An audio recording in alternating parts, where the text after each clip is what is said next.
we are going to do a very short video helping you to work with your dogs with you wearing a mask and other PPE in preparation for you potentially going back into group classes or one-to-one training where you're going to likely to be needing to wear masks and other protection, and also your trainer is likely to be wearing it as well. This will also be useful if you're going to go back to things like ringcraft classes eventually, if you go to shows with your dogs, whether it's breed showing where you're going to have someone going over your dog, or it might just be that you've got shows, fun dog shows with judges from afar. But either way, likelihood is that your dog is going to come across people wearing masks and gloves and maybe smelling of sanitizer and things like that. So it might just be that you have been shielding up until now, or that where you walk your dog you don't see many people, so your dog hasn't really experienced it. And ideally you want to be getting your dogs used to seeing these things, when it's familiar to them first with you and familiar surroundings, and then eventually doing it more and more in different environments. So I've already been preparing my dogs. I did that a couple of months ago really, to be honest with you, to get them used to things. And I've been helping with the first one-to-one that I've done. The dog was in the car and I've gone out and just let him see me, and then I've put my mask on so that he got to see me putting the mask on. Imagine it from your dog's perspective. Once this part of the body is covered up, expressions are a lot different. So smiling disappears. Although you can smile with your eyes, there's a lot less to see because they can't see everything else happening around it. It means that sounds sound different to them as well. It can be quite severe, quite harsh, depending on what pattern you have. So if you have got a dog that's nervous of dogs, I probably wouldn't get a big dog looking one. So it's just trying to take things slow enough to help your dogs, but not too slow that you can never actually leave the house again and do anything social in the future. So first thing is to think about the actual mask itself. When you get your mask, or you've made your mask, chances are the first thing you're going to do is wash it anyway. And so then once it's out, it will have more of a familiar smell, because it will smell like your normal detergent, it will smell like you. But when you first get it, just bear in mind that it might smell different. It will smell of wherever it came from. It could smell of whatever the sanitizer was from the person that made it, so it might have an unusual smell. Or it might be that your dog thinks it's brilliant and wants to put it on. You strange dog. This is Ripley, if you haven't met Ripley before. And she is a bit strange. Merlin's behind me here. So when you first put it on, try and put it on with your dog seeing you, because then they can see that it's you that's there. You can let them investigate a little bit if you want. You don't need to be eating it though. And then all we want to do, so this is just one that goes over the ears. We just want to make sure let them see that you're putting it on. Oh, what have I got on here, hey? And then give your dog something that they enjoy. So treats works well for my guys. You can let your dog sniff your mask if you want, if they're interested. Hey, can't you? Yes, you can. If they're interested in toys. Ready? Are you ready? Get it. Go on, Merlin. Come on, Merlin cow. Yay! Such a clever boy. And make it really nice and fun. Do whatever you normally do. Ready, Rips? Are you ready? Go get it, Rips. Get it. Yes, she's such a clever girlie. And just make everything else normal. So literally the only thing that's different is that I'm wearing a face mask, okay? If you think your dog will be really freaked out by it, then you could also make it into a bit of a training exercise. Merlin touch, yes. And Ripley touch, yes. So if you have done a nose touch, so especially people that train with me, or with myself, Kate, Hannah, Charlotte, etc., chances are you've taught your dogs a nose touch at some point. Do a nose touch on your hand first, and then put the material of the mask in your hand and just ask for a nose touch, because then the item becomes less scary because they're using it for something, okay? So you could always start with that. Obviously you're going to wash it at some point in between that anyway. So get them used to it. You could then wear it around the house. You could wear it in the garden and have some games with your dogs. You could then even wear it on part of your walk, just so your dogs get used to seeing it in different places. Because dogs don't generalise very well, they may well think that this is just something that you wear at home, with your pyjamas, whatever else you're wearing around the house at the moment, but that on walks it's a different thing. So if they get to see you wearing it on walks, it's not quite so scary or daunting, it just becomes the new norm. So then when you take your dog somewhere where there's other things going on and you're expecting them to learn and to focus and concentrate, and there's someone else there wearing a mask, it's just going to be, oh yeah, my mum does that, that's quite normal, or my dad does that. It won't be, okay, this is really weird, I don't know what's going on. They'll be quite used to it, all right? When I've been working with dogs so far, including my own, but also other people's, and I'm wearing a mask, I am making a real big point to utilise my facial expressions as much as I can. I'm trying to laugh when I normally would just have a smile. I'm using my hands a lot more. Yay, that's really good. What a good dog. Yes, you are. Because I can't show it so much with my face. So I'm trying to use much more body language than I normally would use. So if you do come training and you see that I look like I'm trying to land a plane or do the YMCA, it's because I'm just trying to help my dogs or your dogs that can't maybe see my expressions, okay? So the mask there, that's the very first thing to get used to.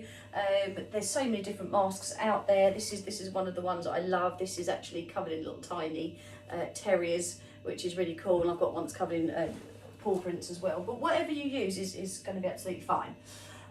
You can also get your dogs used to gloves if you're likely to be wearing any gloves, which is optional. So again, if you're training with me, we do have plenty of these available for you if you would rather wear them. You're fine to do that. Just bear in mind that when you do wear gloves, ideally you want a different pair of gloves every place you go, because your gloves will pick up germs. So the gloves will stop your hands getting them, but if you're then wearing them in lots of places and touching your face and touching other things and touching your face again, then actually they can be worse than not wearing them, because not wearing them, chances are you're going to sanitise quite a lot. So just bear that in mind. But if you come to training and you want to then put some gloves on, then that's great. Bear in mind that they will smell different, so they could smell different for your dogs, so you just want to get them used to it. Let them have a little smell. Again, you could do some nose touches with that. You can do some twists and spins. Treat them with the hand that's holding the glove. I know, Ripley, I dropped it, sorry, sweet pea. And get them used to that. Touch, yes, good boy, that's very clever. And then Rippers Chippers, Ripley touch. Touch, yes, good girl. You can do things like a chin target, if your dog knows that. Merlin, chin. No, that's your paw. Chin. Yes, good boy. And Ripley, chin. Which chin? Yes, good girlie. That's good. And just getting them used to the gloves. They might sound a little bit different. They'll smell a little bit different. I tend to get the powder-free ones, but if yours have powder in, then that will be different for your dogs as well. Getting them used to you touching them. Oh, that's really clever. And again, just making it part of what you do. So again, you could go into, I don't know where the door's there, into a little bit of play. Are you ready? Are you ready? Get it, Mel. Get it, get it, get it. Get it, baby. Yes, good boy. And just bringing it into your everyday. You can see mine really aren't bothered because I've done quite a lot of work. Ready? Get it, Rips. Get it. Yes, good girl. Good. They've done quite a lot of work with this preparation already. Okay. So then after the glove side of things, the next stage will be hand sanitizers and different things like that. So you're probably already using something. It could be you're using soap and water and you've always used soap and water, which is absolutely fine.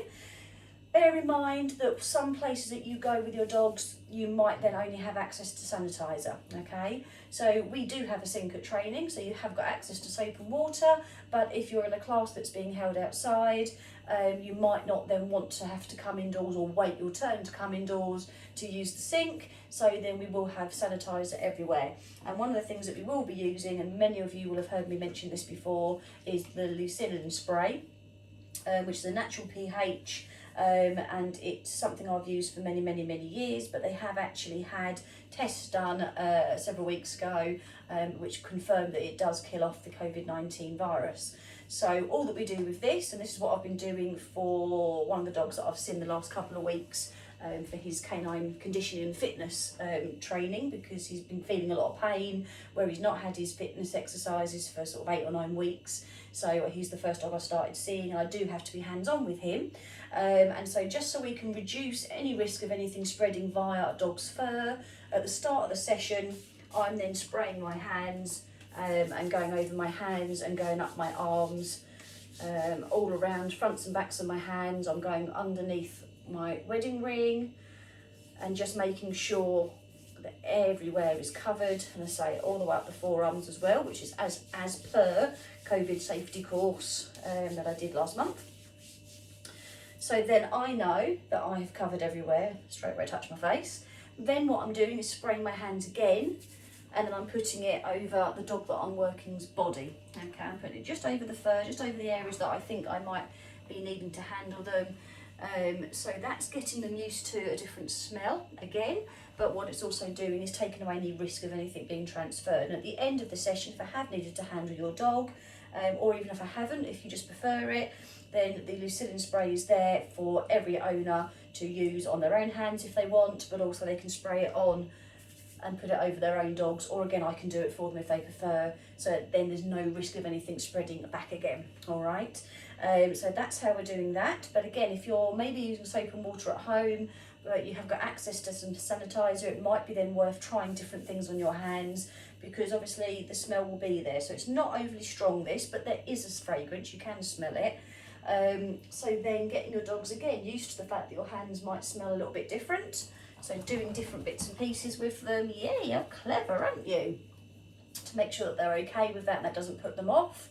Getting them used to it being over their fur. If you're coming for something like have something hands-on, so you might find if you're taking your dog to a groomer that they're using things like this, or they might be using gloves. If you're needing to go to somewhere to have something like acupuncture done or laser therapy done, then you may find, or physio, then you may find that things are being used to put over the dog's fur just to prevent any transfer of anything happening. Some people believe it can, some people don't believe it can at all. So just to be safe, we're making sure that nothing can happen. So get your dogs used to that. With whatever it is you're using in your hands. If you are using a hand sanitizer that has alcohol in it, the most effective are the ones that are kind of like 70% alcohol, I think. So just to be aware that that's not a great thing for your dogs to be licking.